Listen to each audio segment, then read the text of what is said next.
Hello दोस्तों, हमारे channel अमृत coaching centre में आप सभी का स्वागत है। और आज हम आपके लिए लेके आए हैं class 6 English lesson 2 sharing and caring का क्वेश्चन आंसर सरल हिंदी अनुवाद के साथ। यानी इस कहानी को आप लोगों ने पढ़ा, ढेर सारी जानकारी हासिल किए, उसी का प्रश्न और उत्तर लेकर आए हैं। इस कहानी में जो भी घटना घटी है उसी के बारे में पूछा जाता है और आपको उत्तर देना है। तो यदि अभी तक आप लोगों ने इस लेसन को नहीं पढ़ा है तो हमारे चैनल पेज पर जाइए, प्लेलिस्ट में आपको यह लेसन मिल जाएगा। इसी प्रकार से सरल हिंदी अनुवाद के साथ आपको पढ़ने में कोई असुविधा नहीं होगी, आप बहुत आसानी से पढ़ सकते हैं और दूसरे को भी पढ़ा सकते हैं। हमारा उद्देश्य है कि सभी लोग को इंग्लिश पढ़ना आए बहुत अच्छी तरीके से, और इसमें जो भी घटना घटी है उसी का प्रश्न और पूछा जाता है तो उसी का उत्तर आपको बताना है। बहुत आसान तरीके से इसमें प्रश्न और उत्तर दिया गया है। तो देखते हैं इस लेसन में क्या पूछा गया है और क्या उत्तर है। यदि वीडियो पसंद आए तो लाइक कीजिए, और अभी तक हमारे चैनल पर नए हैं तो सब्सक्राइब कीजिए और ऑल बटन पर क्लिक कीजिए ताकि इस प्रकार की सभी वीडियो आप तक आसानी से पहुंच सके और आपको पढ़ने में ढेर सारी सुविधाएं प्राप्त हो। आंसर द फॉलोइंग क्वेश्चन, यानी निम्नलिखित प्रश्नों के उत्तर दीजिए। तो पहला क्वेश्चन पूछते हैं, what did the mango tree and the banyan tree do all day long. यदि आप लोगों ने लेसन को पढ़ा है तो उसमें बताया गया है कि पूरे दिन यानी सारा दिन वो लोग एक दूसरे से बात करते हैं और मज़े करते हैं। तो आंसर है the mango tree and the banyan tree, यानी आम के पेड़ और बरगद के पेड़ ने दिन भर क्या किया। यानी आम का पेड़ और बरगद का पेड़ दिन भर क्या करते थे। तो आंसर है the mango tree and the banyan tree talked to each other and enjoyed all day long. आम के पेड़ और बरगद के पेड़ ने आपस में बात की और एक दिन भर मौज मस्ती की। यानी वे लोग पूरे दिन एक दूसरे से बातें करते थे और मज़े करते थे। क्वेश्चन नंबर बी दिया गया है, why did the mango tree want to drive the animals away. आम का पेड़ जानवरों को क्यों भगाना क्यों चाहता था।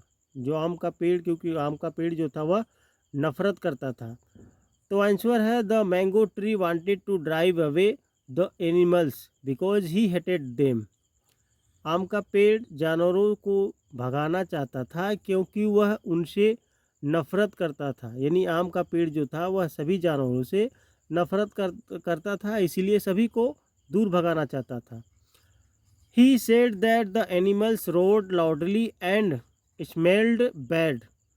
उन्होंने कहा कि जानवर ज़ोर ज़ोर से दहाड़ते हैं और उनसे दुर्गंध आती है। इस लेसन को आप लोगों ने पढ़ा होगा तो यही सब बातें उसमें है।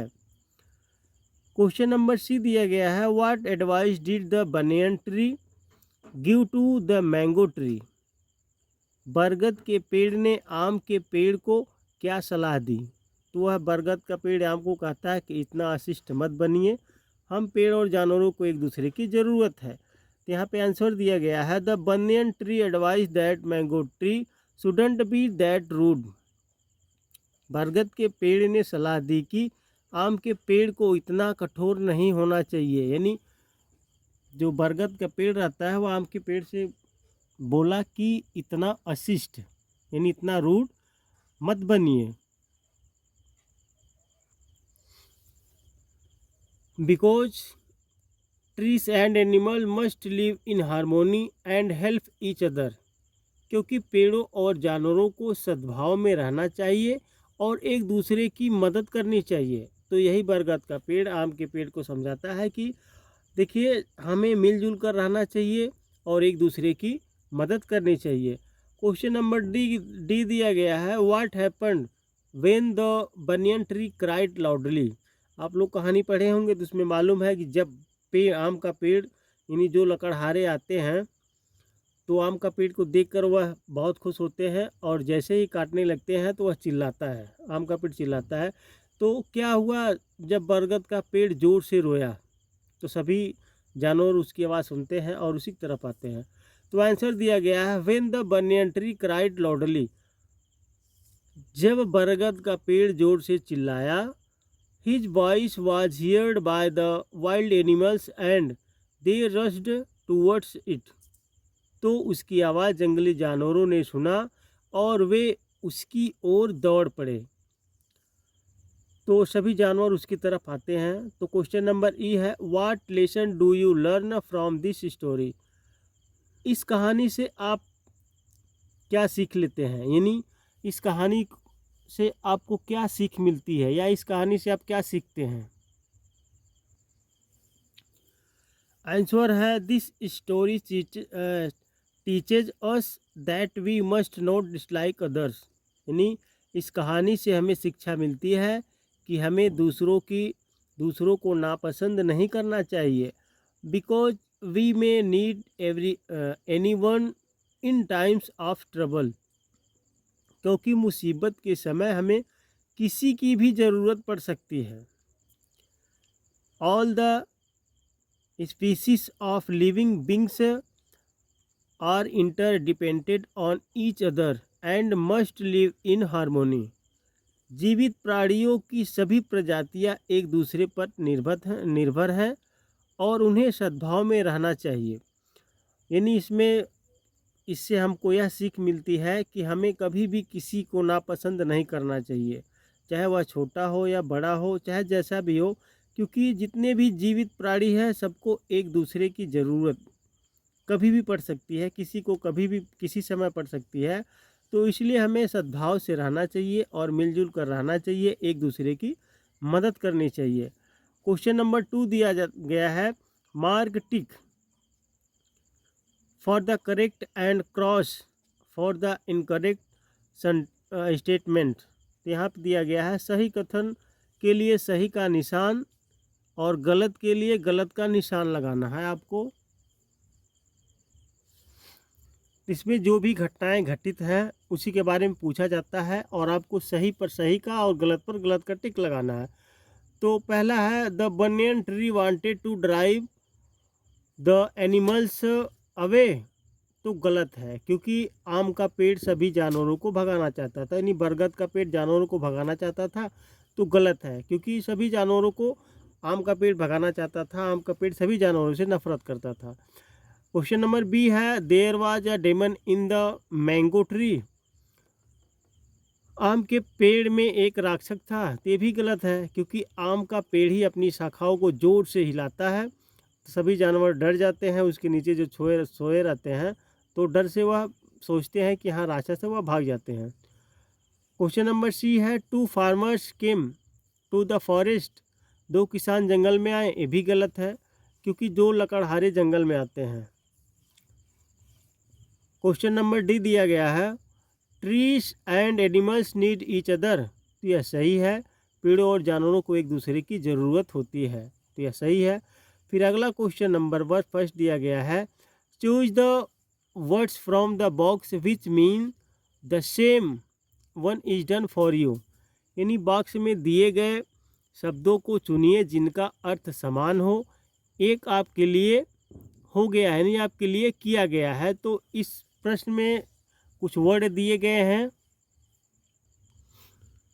जैसे शेयरिंग हो गया, केयरिंग हो गया, हार्मोनी, ट्रबल, रश्ड। तो इन सब को यहाँ पे दिया गया, सिचुएशन कॉजिंग प्रॉब्लम, ट्रबल।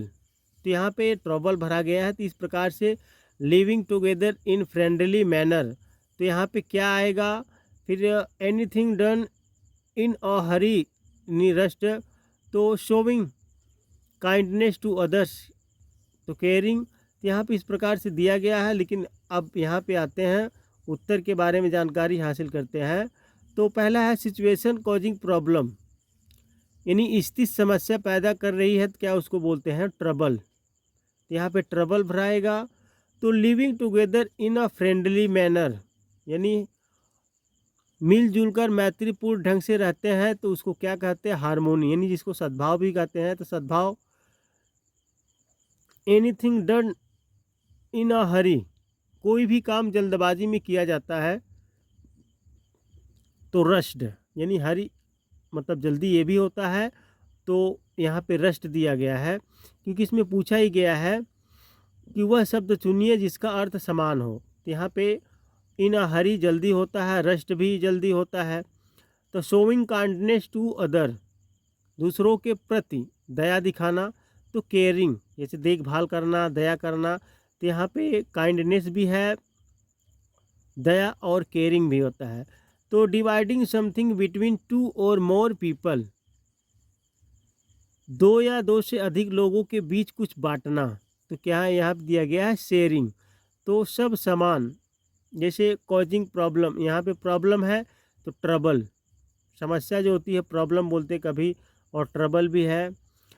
तो फ्रेंडली मैनर मतलब हारमोनी, इन अ हरी मतलब रश्ड, केयर यहाँ पे है काइंडनेस मतलब केयरिंग, और यहाँ पे है जो बंटवारा करते हैं डिवाइडिंग, तो यहाँ पे शेयरिंग मतलब साझा करना। तो इस तरीके से आप चाहे तो अपने नोटबुक में भर सकते हैं या बुक में पेंसिल से भर सकते हैं, जिसको आपको समझने में बहुत ही हमेशा के लिए यादगार रहेगा।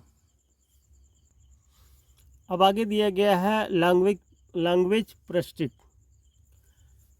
इसमें पूछा गया है frame question and their answer with the help of the table given below. नीचे दिए गई तालिका की सहायता से प्रश्न और उनके उत्तर तैयार कीजिए। तो यहाँ पे देखिए आपके यहाँ ऐसे बना होगा, खाना खाने बने होंगे आपके किताब में। तो यहाँ पे दो लाइनों में वाज भरना है, यानी वाज से शुरू करना है, उसके बाद वाज लिखना है, उसके बाद द लिखना है, उसके बाद एक लाइन में डस्टर लिखना है, उसके बाद ऑन द टेबल भी लिखना है, उसके बाद yes it was, no it wasn't. तो इस तरीके से बनाना है। तो पहला है was the duster on the table, क्या मेज पर झाड़न था। तो इसके बाद ये भी लिखना है it yes it was, no it wasn't, हाँ यहाँ था, नहीं या नहीं था। तो दूसरा है was the glass on the table, क्या मेज पर गिलास था। Yes it was, no it wasn't, हाँ यह था, नहीं यह नहीं था। तो were the books on the table, क्या मेज पर किताबें थी। यस दे वर, हाँ वे थी, नो दे वरंट, नहीं वे नहीं थी। Were the person on the table, were the pens on the table, table यहाँ पे है टेबल पर पेन थे, क्या टेबल पर पेन थे। Yes they were, no they weren't, हाँ थे, नहीं थे। तो इस प्रकार से यहाँ पे दिया गया है, पहले वाज भरना, उसके बाद द भरना, उसके बाद डस्टर भरना, उसके बाद ऑन द टेबल, उसके बाद इस पूरे ऐसे ही पूरे लाइन को बनाना है। तो यहाँ पे दिया गया है, आप इसको चाहे तो अपने नोटबुक में लिख सकते हैं, नहीं तो फिर अपने बुक में भी पेंसिल से भर सकते हैं। इस प्रकार से आपको लिखना है। तो उम्मीद करते हैं इस लेसन का आंसर और क्वेश्चन आपको अच्छी तरीके से बहुत ढेर सारी जानकारी प्राप्त कर लिए होंगे। और वीडियो पसंद आया तो लाइक कीजिए, और इस प्रकार की ढेर सारी वीडियो देखने के लिए चैनल को सब्सक्राइब कीजिए और ऑल पर क्लिक कीजिए, ताकि सभी वीडियो आप तक आसानी से पहुंच सके। और इसी प्रकार से पढ़ते रहिए और आगे बढ़ते रहिए।